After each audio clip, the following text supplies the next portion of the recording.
Hello, good afternoon, and welcome to the Midday News.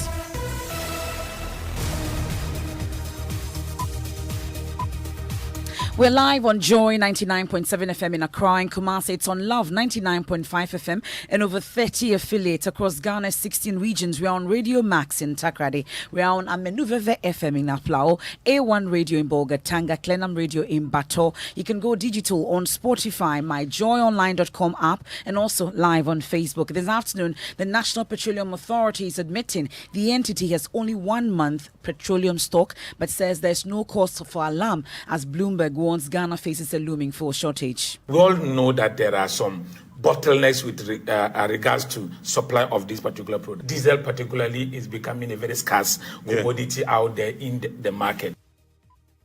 But even as the prices of petroleum products become more expensive, the Chamber of Bulk Oil Distributors say they are making losses because Ghanaians are not paying realistic prices for fuel. You have a lot more people trying to speculate. So sometimes, as prices are supposed to be adjusted high, people are not, or they will stock a lot more and hope that the next window they recover. This particular half year has ended with a lot of massive losses.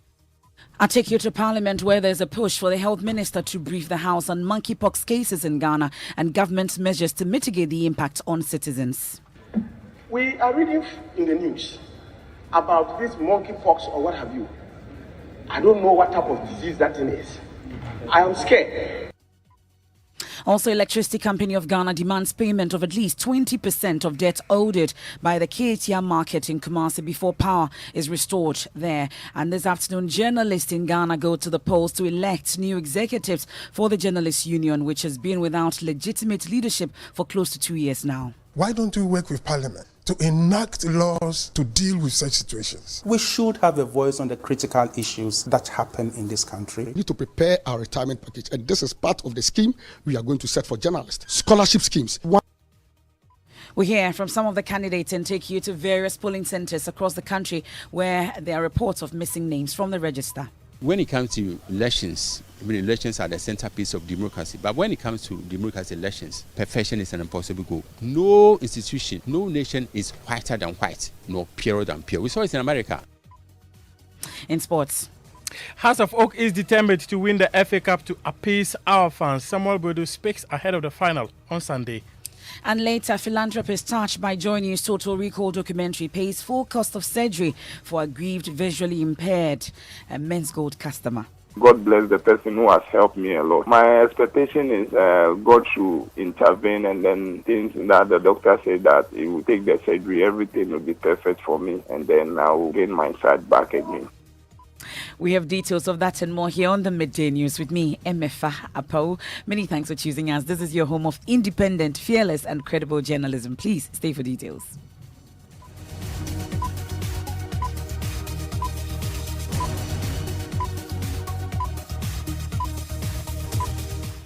Thanks for choosing us once again. The National Petroleum Authority this afternoon says Ghana currently has a month's supply of crude oil in storage capacity. The entity is, however, assuring there's no cause for alarm as they have the product available for the consuming public.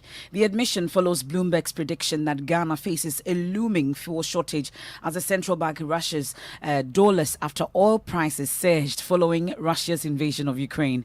The monthly fuel import bill for Ghana jumped to $450 million in May from $250 million in January.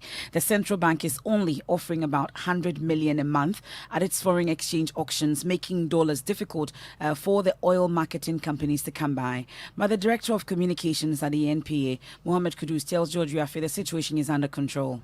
You don't have to grant permission to an unnecessary number of vessels that might bring the product that you would be finding it difficult as to where to put them. So I'm saying that there is a certain regular timetable that actually guarantees who brings what at what time. And the planning department is able to gauge at a particular time what is the need of the consuming public, what is available across the country, and who should actually be granted the permission to bring. Is 1 month the standards, or it's below standards? Well, aren't you supposed to be doing about 3 months of cover? Yes.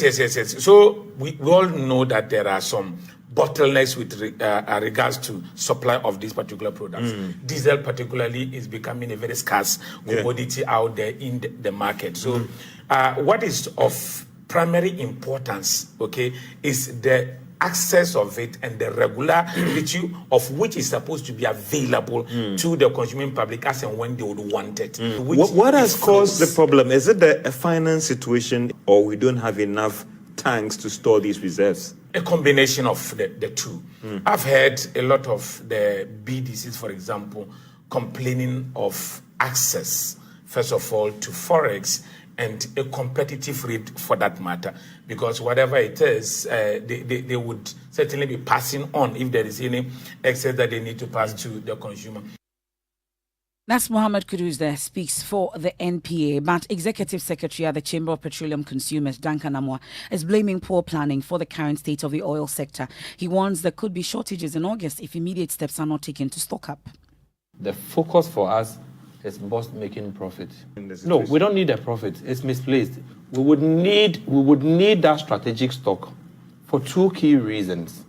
If you wake up in August and Russia decides that I'm even tired of Ukraine, let me blast, other bigger powers, right? Full-scale war. Cargoes are not moving. 1 month, that is what the private capital is able to provide. Should the country ground to a halt in 4 weeks?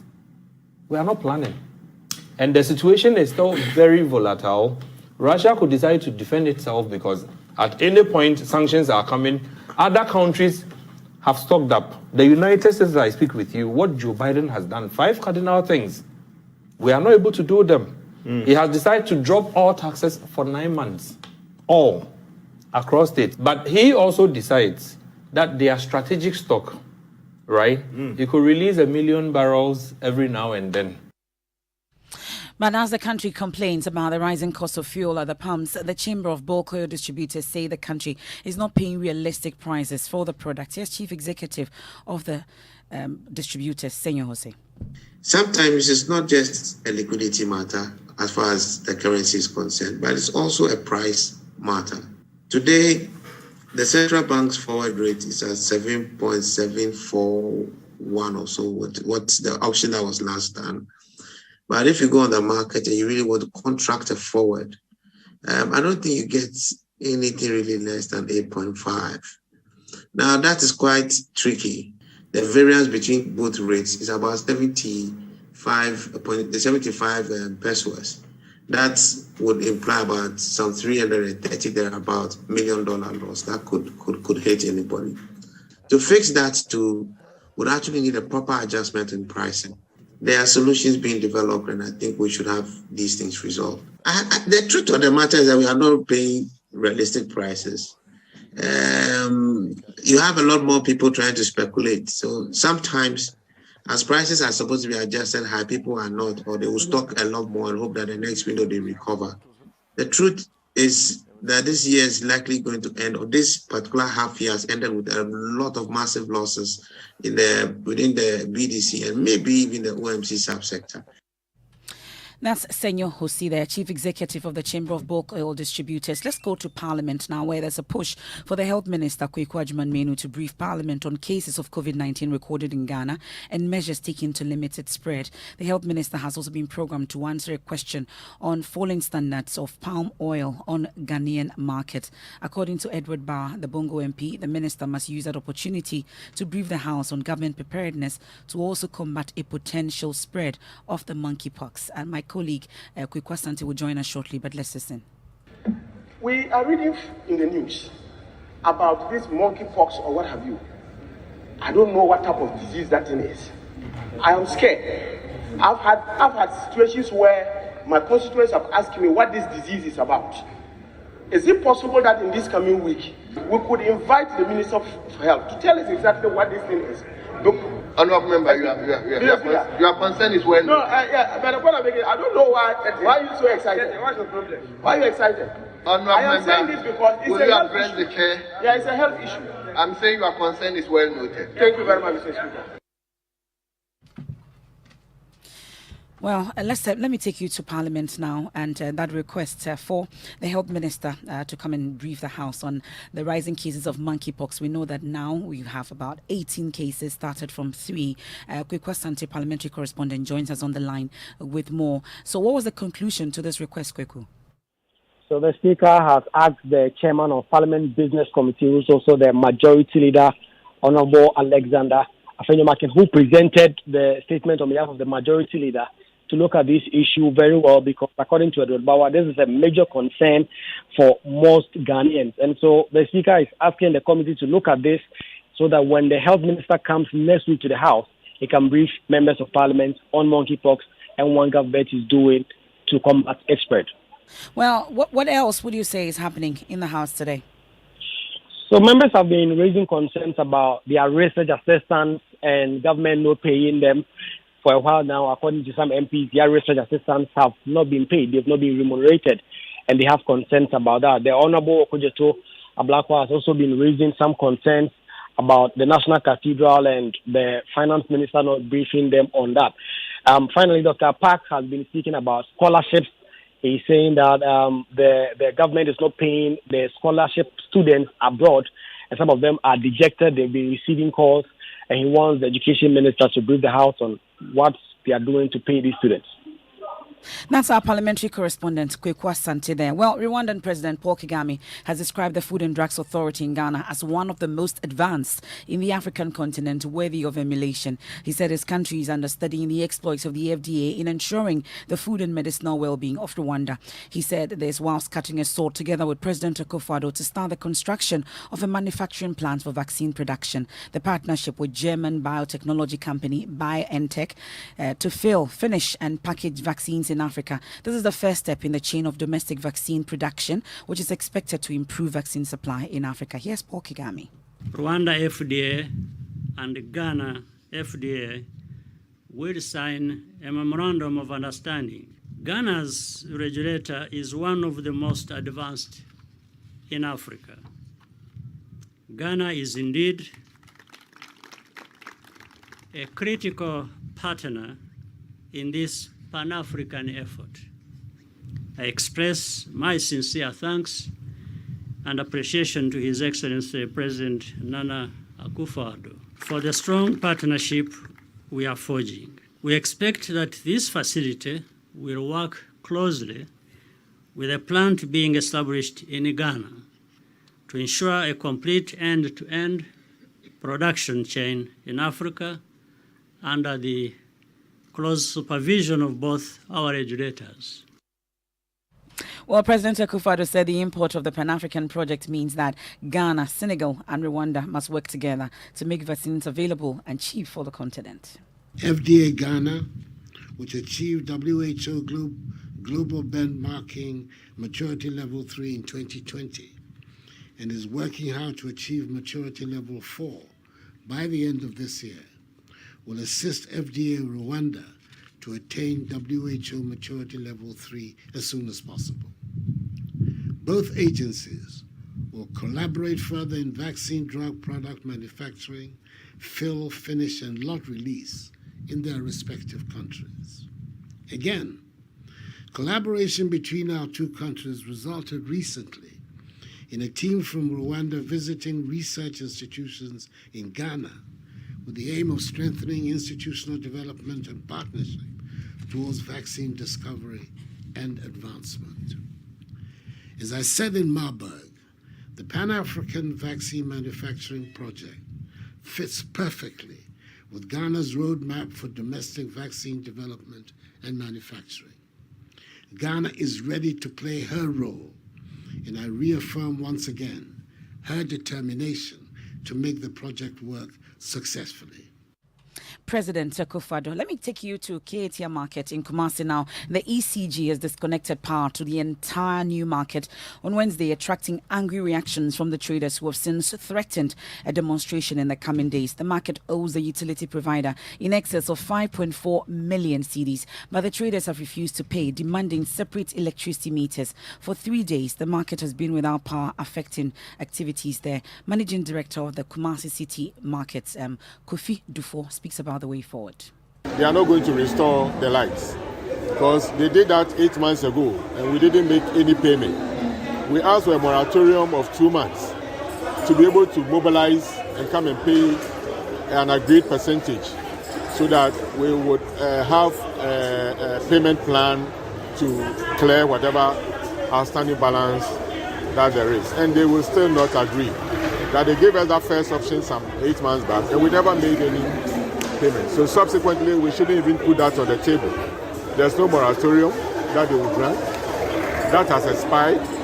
And there's no way they are going to switch on the lights for us if they've not seen any form of payment. My colleague Nanaya Ojima is at the market. He joins us live with more details. Nanaya, tell us more about the reason behind the refusal of the traders to pay this bill. So presently, the market is pitch dark. Most of the traders have shut their shops here at the market. Others who are here today to trade say that they are not making the money or the amount they make on daily basis. So, for instance, if you go to where the traders are, the whole place is shut down. I can count less than 10 tailors among the 400 seats here for tailors. So it means that business here has grounded to a halt. Now, talking to some of the traders, they are demanding that they get separate meters to ensure that they pay lesser bills, because some of them are saying that the amount that is given to them on monthly basis due to the fact that there's only 1 meter for the whole market, it's too high. They believe that if they had separate meters, every know how to manage the electricity consumed to bring down the cost that they incur on monthly basis. That's my colleague Nanaya Ojima there reporting from the new KCA market. I'll head back to the Ashanti region shortly as we talk about the journalist election today. And journalists across the country, about 800 of them, are the polls electing new executives for the Ghana Journalists Association. The GJA, we all know, has been without a legitimate leadership since the expiration of the tenure of the Afil Money-led administration in November 2020.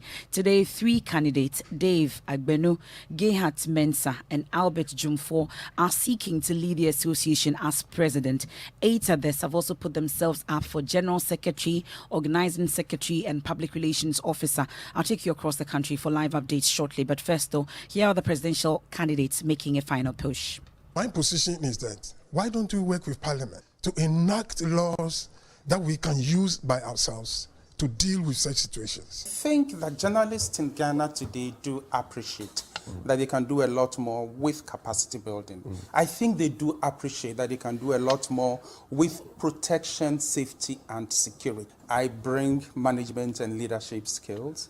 We need to prepare our retirement package, and this is part of the scheme we are going to set for journalists. Scholarship schemes. One key welfare policy that serves the interests of all is to what? Is to develop the capacity of journalists. Professional development. Well, some of the candidates, at least all the 3 candidates in the order of appearance on the ballot paper, you heard that Dave Agbenu, Gehat Mensah, and Albert Kwabna Jumfor. My colleague Manuel Kranting is monitoring the situation for us here at the press center. Joins us on the line. Manuel, how has the process been so far? Yeah, so Emefa, the process was built to start at 8 a.m. It did actually start around the same time. And a total number of about 324 people expected to cast their ballot here at the Ghana International Press Center. They've been telling me, in fact, some of the journalists who have cast their ballot tell me that this is the breaking of a new dawn, at least to get some replacement for the defunct leadership of the Ghana Journalists Association. We can listen to some of them. We need to shape up in response to the expectations of our members. And it's not a blot on the entire process. This is supposed to be, free for all. I mean, everybody is supposed to be allowed to exercise their own franchise. They pay their dues, and that's the benchmark that we use in determining which journalists in good standing in the association. If they did and their names are not in the register, we are denying them their democratic rights as members of the association. Majority of our members who registered had their names captured. And as I said, and the best repeating, that's when it comes to elections, elections are the centerpiece of democracy. But when it comes to democracy elections, perfection is an impossible goal. No institution, no nation is whiter than white, nor purer than pure. We saw it in America. Well, Manuel, we are hearing about reports of missing names in the register, with some being turned away. What really is the situation?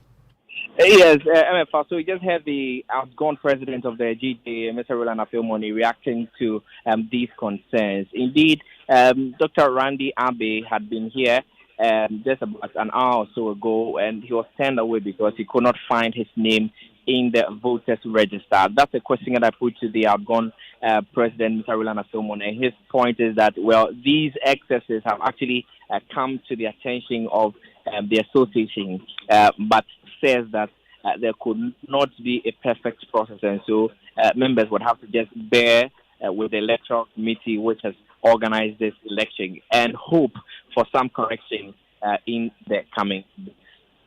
Well, that's my colleague Manuel Cranting monitoring the situation for us here at the International Press Center here in Accra.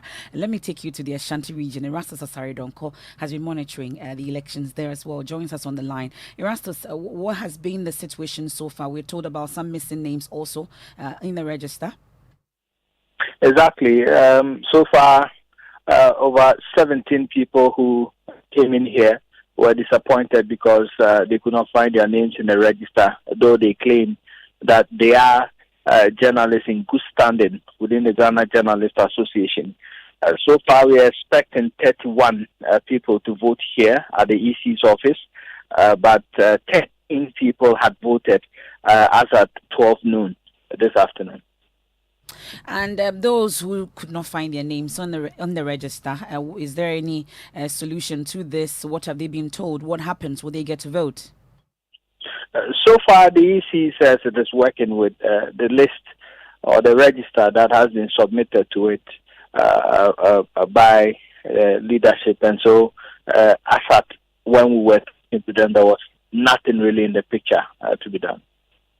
That's my colleague Erastus Asare-Donko there monitoring the elections in the Ashanti region. If you are yet to vote as a journalist, you're supposed to be voting for the presidential candidates Dave Agbenu, Gehat Mensah, and Albert Kobna Jumfo. For the general secretary position, we have Kofi Yeboah and multimedia's Akwesi Ajiman. Organizing secretary Dominic Loje and Mary Mensah. And for the public affairs office, we have Rebecca Ekpe and Caesar Abagali. This is the Midday News. We're live on Joy 99.7 FM. We'll take a quick break. We've been talking about the looming fuel shortage in the country. The NPA has admitted that we have just a month's supply in stock, but insists there's no cause for alarm. When we return, we have sport, and then Joy News get results. Philanthropist touched by our Total Recall documentary pays full cost of surgery for the aggrieved, visually impaired Men's Gold customer. God bless the person who has helped me a lot. My expectation is God should intervene, and then things that the doctor said that he will take the surgery, everything will be perfect for me, and then I will gain my sight back again. Yama Wakwaba, ba Akwaba Magic Busia, brand new channel, Tia Roba, Emuno Tiao, Ewo DSTV channel 149, and Go TV channel 108. Enianom Akwaba Magic Busia, Eddie Nidia Ghanaian programs mu Baufi, Ebi to set the day, to have and to hold, and Yom Senior Cassia, series and talk show, Bemo Wakao TV set Nichi, Akwaba Magic Busia, Ewo DSTV access to your 50 Ghana cedis per and Go TV value to your 25 Ghana cedis per Ebusia Akwaba.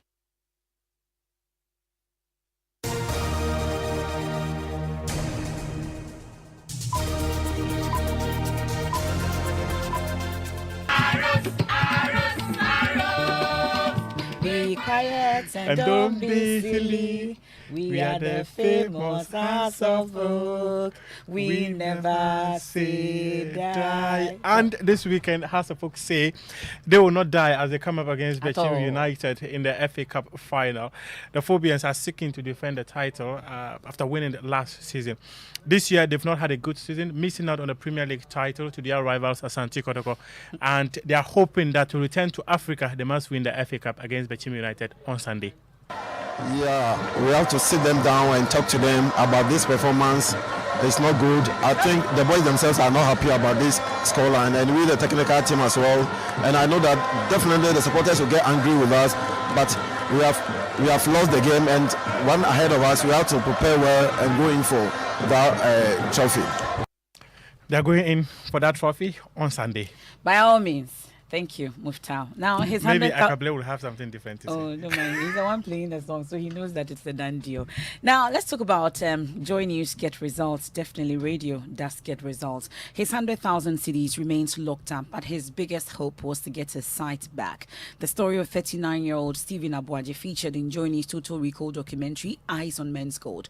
A philanthropist who heard the story has today settled Stephen's surgery bills as well as giving him a handsome amount for upkeep. Producer of the documentary, Joseph Akable, reports. If even the eyes there, I will not follow this money. I will start something again because I'm a forceful person.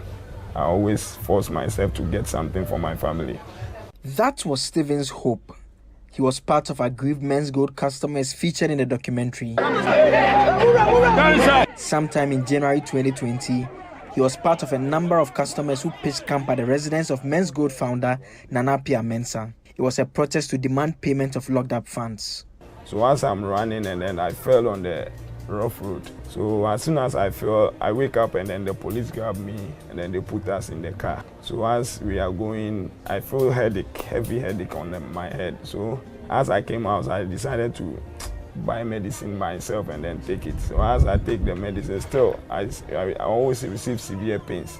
So if sometimes I'm walking on the side, I need to put a cap on the head. So there's a time I was sitting down at town. So I see if the person is coming to pass on my face or something, I see the person as like he has burned something. I say, what is happening to me? So I decided to go to hospital and then the doctor confirmed that I'm having an eye problem on the eye. Because of the fall that I fall, there is a problem. So I need to do something about it early. And then the surgery came in and then I couldn't make money because there is no money anywhere for me to go and find and do it. Then that I'm still there waiting for something better to come and then see what God will do. 24 hours after the documentary aired, a philanthropist who wants to remain anonymous got in touch. On Friday, Stephen's surgery bills were settled in full. He was also given the same amount of money for his upkeep and drugs as he prepares to have the surgery in August. I feel very, very excited and I couldn't expect it, but you've made a great job for me. And what I would say is God bless the person who has helped me a lot. God bless you too as well. And my family thanks you so much for what you have done for me. I'm very, very excited today. I don't know what to say. I'm very, very happy. That is all I can say for now. My expectation is God should intervene and then things that the doctor said that he will take the surgery, everything will be perfect for me. And then I will gain my sight back again. That's my prayer that I'm coming to pray that God should intervene into it. Then everything will be perfect for me.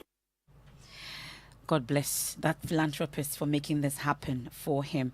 And many thanks also to the Joy News team for the Total Recall led by Joseph Akable. Now, just before we go, both majority and minority leaders of Parliament have pledged the support of the House to development of the Jata Cement, an indigenous Ghanaian cement manufacturing company. The two leaders were in the company of some members of both committees on trade and industry, as well as Works and Housing, toward the company belonging to Ibrahim Mahama, brother of former President Mahama. But how exactly will the House do this? We can hear from the minority leader Haruna Idrisu, majority leader Oseche Mensah Bonsu, and Ibrahim Mahama himself. Success of potential indigenous Ghanaian business. What it does is to wake up the political elites of Ghana to grow above petty partisanship and grow indeed truly Ghanaian indigenous business. So if the cost of cement is very high, then those of us aspiring to build houses, like all of us here in Assemble, including some of you that I know, will not be in a position ultimately to have your own residential facilities. The cost of power today would hinder most of the projects that we want to do in Ghana, not only for the cement, even for the iron ore and other businesses in Ghana.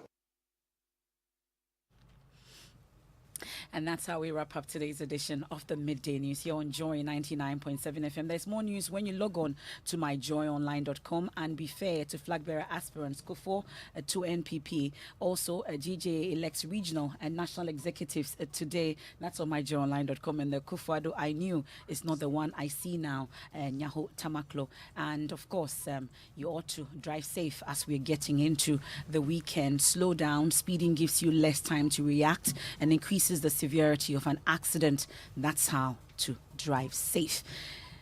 MyJoyOnline.com has more news, and we have Living Word with Pastor Mensa Otabil. Do have a good afternoon. I am Emefa Apawu.